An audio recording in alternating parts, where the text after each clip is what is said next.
No amount of religiosity, church visits, charity, hard work, or good deeds will help you attract God's attention. There is only one way to do this, but I will talk about it a little later. Whether we know it or not, all our actions are driven by selfishness.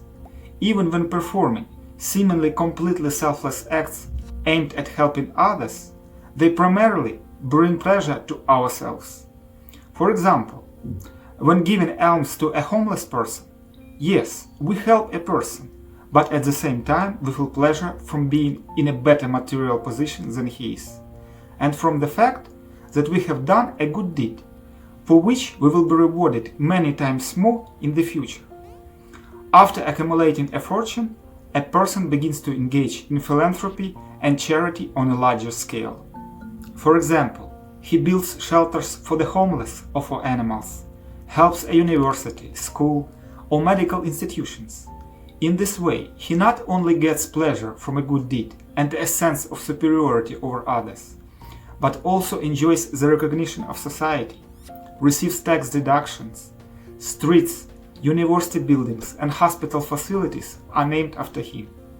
And at the same time, he gets the opportunity to influence the politics of these institutions, as well as society, becoming a moral authority for people. Therefore, selfless acts are not really so selfless as they seem. Now, let's look at the religious life of people.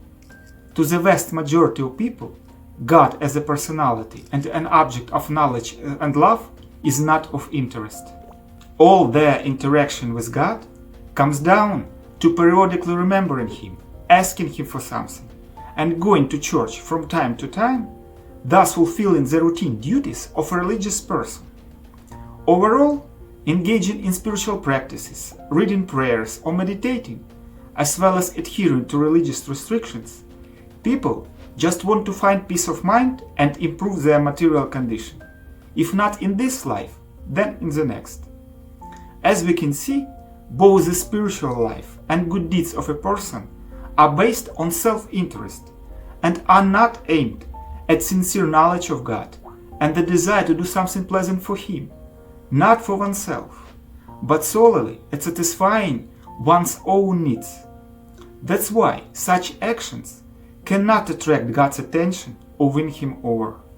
Yes, all the above will bring a person karmic fruits in the form of money and success, but will not allow one to attain eternal life through happiness and the position of a close friend of God. And God strives to give us exactly this. He wants to give us His unconditional love and feel the same unconditional love from us. Therefore, God can be won over only by your love and nothing else. And love for God is attained only in one way, by devotional love and service to Him. Such service is devoid of self-interest and allows you to revive your eternal, forgotten relationship with Him and become attached to God. Gradually, attachment will become stronger and stronger and will grow into love. Starting the process of devotional service, a person immediately falls under the full care and protection of God, gradually becomes purified of all accumulated sins, grows in moral qualities, and material desires are replaced by spiritual ones. Rising spiritually more and more, a person begins to feel the presence of God and gains the opportunity to communicate with Him. Each of us manifests love for God in different ways, and depending on how and to what extent it is manifested, we can enter into one of 5 types of relationships with Him. These can be neutral relations, the relations of a servant, a friend or brother-sister, parental relations, where a person treats God as their child, and this can be marital relations with God. Only being in one of these types of relationships can a person feel what true spiritual happiness is, which no worldly pleasures and joys can compare to. Not even eternal life, but love for God and devotional service to Him is the greatest gift that God can give to a person. We are a part of God, so only the exchange of love between us, the soul, and God can truly make us happy. Just as children feel natural love for their parents, so feeling love for God is our original natural state. But because we are in the material world, we have simply forgotten about it. And it is precisely the devoted service that allows us to revive our temporary forgotten love for Lord and become a very close and dear soul to Him.